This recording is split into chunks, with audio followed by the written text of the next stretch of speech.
All right, guys. So Trump has officially declared war on the Fed, which is, of course, the central bank. And this could have absolutely dire consequences for the country. So let me walk you through this here. Let me play this little CNN clip, and then we'll break it down. President Trump announced he is firing Fed Governor Lisa Cook over allegations of mortgage fraud. This is the first time a president has fired a Fed governor in the central bank's 111-year history. Cook has not been charged with any crime. This has huge implications in politics, law, and the economy. CNN's Matt Egan here to explain it all. Good morning, sir. So let's be clear about something. This is a lie. Trump is lying and smearing this woman and trying to force her out. And I'll explain why he's trying to force her out in a little bit. Morning, John. Look, we are living through this historic clash between a norm-shattering president and a central bank that fiercely protects its independence. And all sides agree that there's so much at stake here when it comes to the economy, the cost of living, and the future of the Fed itself. So the latest drama is the fact that the president announced last night that he has fired Lisa Cook, who is a Biden-nominated governor at the Fed. She's the first black woman on the Fed board. Now, Trump officials say this is about mortgage fraud, alleged mortgage fraud, but Democrats, economists, and former Fed officials that I'm in touch with, they fear that this is an attack on the institution of the Fed itself. And this is something that may ultimately get settled by the courts. Now, in this Truth Social post last night, the president said about Cook, he says he does not have confidence in her integrity due to, quote, deceitful and potentially criminal conduct. And he said the conduct at issue exhibits the sort of gross negligence in financial transactions that calls into question your competence and trustworthiness as a financial regulator. Now, a CNN review of mortgage documents does show that before Cook was nominated, that she did take out mortgages for two properties that were both listed as her primary residence. But we don't know whether or not this was something that was done intentionally. We don't know why this happened. And we also know that Cook has not been charged here. Now, Cook is striking a very defiant stance. She put out a statement through her lawyer where she said President Trump purported to fire me for cause when no cause exists under the law. He has no authority to do so, and I will not resign. And her lawyer went on. So that's gangster. That's gangster because he's saying you're fired, and she's going, you have no authority to fire me. The Fed is independent. Go fuck yourself. That's gangster because now what's Trump going to do? He's going to escalate. He's going to try to find ways to make her life a living hell. And I have no doubt that they'll do that. I have no doubt that they hired some like private investigator or some shit to come up with this bullshit charge about mortgage fraud or some shit. It's like, no, she just has two properties and they were both listed as her primary property. That's not fucking mortgage fraud.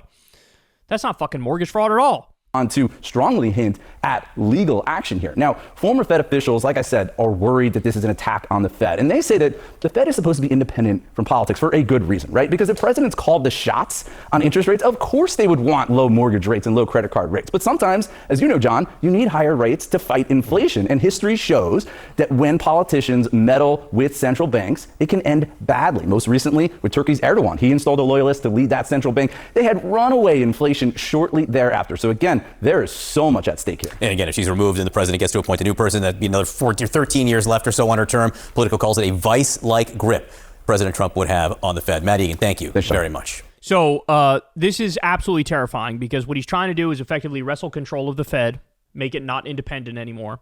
And Trump has been going after the head of the Fed, Jerome Powell.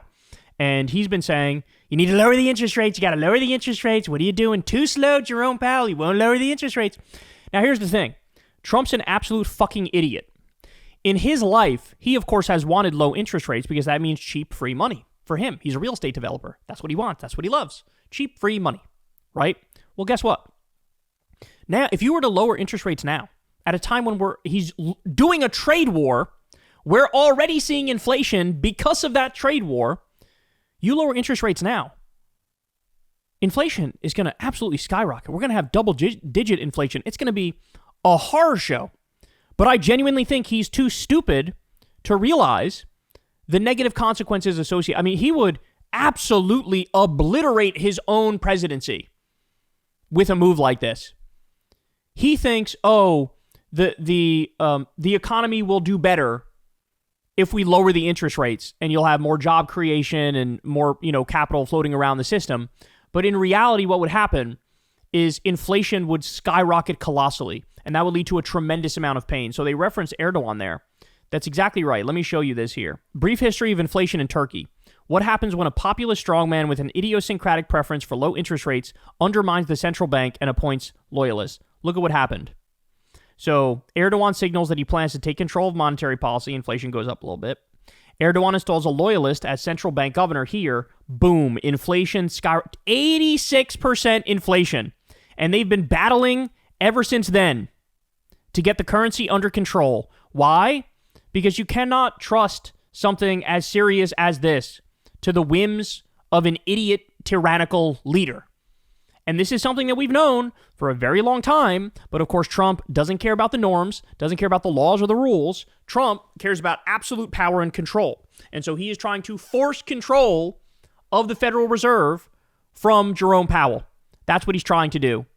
And it could be an absolutely catastrophic nightmare. An absolutely catastrophic nightmare. Now, I should also show you this. Look at how the markets reacted to Trump trying to fire Lisa Cook.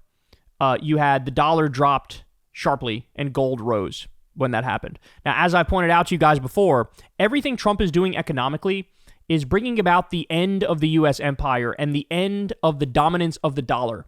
The dollar is the world reserve currency, which means, you know, countries all around the world, they need dollars. Well, we've pissed off everybody sufficiently, and we've ripped up trade agreements that we've made in the past. We're not abiding by them anymore.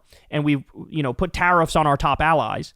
And so the way they've reacted is to look around and go, okay, clearly the U.S. can't lead the world anymore because they're not even good to their word, and they stab us in the back, and they have no real friends, and they're just in no position to lead. They're a selfish, greedy, piggy, failing empire.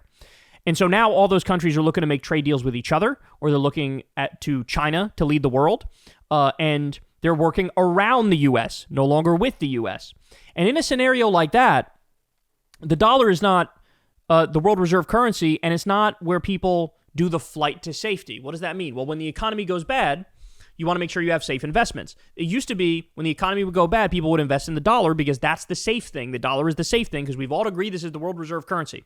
Well, now, when we hit some tumultuous moments, people don't rush to the dollar. They rush to gold, which shows the dollar is no longer viewed as safe, but gold is. So we're in trouble. We're in serious trouble here. And if Trump can succeed with this attack on the Fed, this attempt to take over the Fed, there is no telling how horrible all this can get. There really isn't. I really don't think people get it. The fact that he's a total idiot, the fact that he wants complete power and complete control, he literally doesn't even understand. Like, Jerome Powell understands markets, understands the dollar, understands inflation, understands unemployment, and he's making necessary decisions with interest rates. And Trump just sees it as, you're screwing me over because you're not lowering the rates. You're screwing me over because you're not lowering the rates. Because again, Trump thinks lower rates will mean economic growth and more jobs, when in reality, lower rates will just mean massive inflation, potentially even fucking hyperinflation at the rate we're going. So this is the whole ball game here, y'all. I mean, we're already on the brink. The Trump depression is looming. Unemployment going up, inflation going up, the trade war escalating, people struggling. It's only going to get worse, but if he really gets control of the Fed, we have no parallel in our lifetimes to how bad this will be. This could make the 2008 Great Recession look like fucking peanuts. All right, y'all. That's the show. I love y'all very much. You guys know the deal. Everybody, please click like, click subscribe, click that bell icon so you get a notification every time a video drops. Thank you to everybody who supports the show on Patreon. Could not do it without you. If you'd like to support the show, you can do that below. This is real independent media.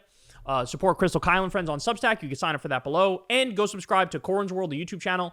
You don't want to miss that either. We do live Kyle and Corin's over there. So, all right, I'll see you guys tomorrow. Everybody have a great rest of your day. Peace. Hey, y'all, do me a favor and like and subscribe. It helps out big time in the algorithm.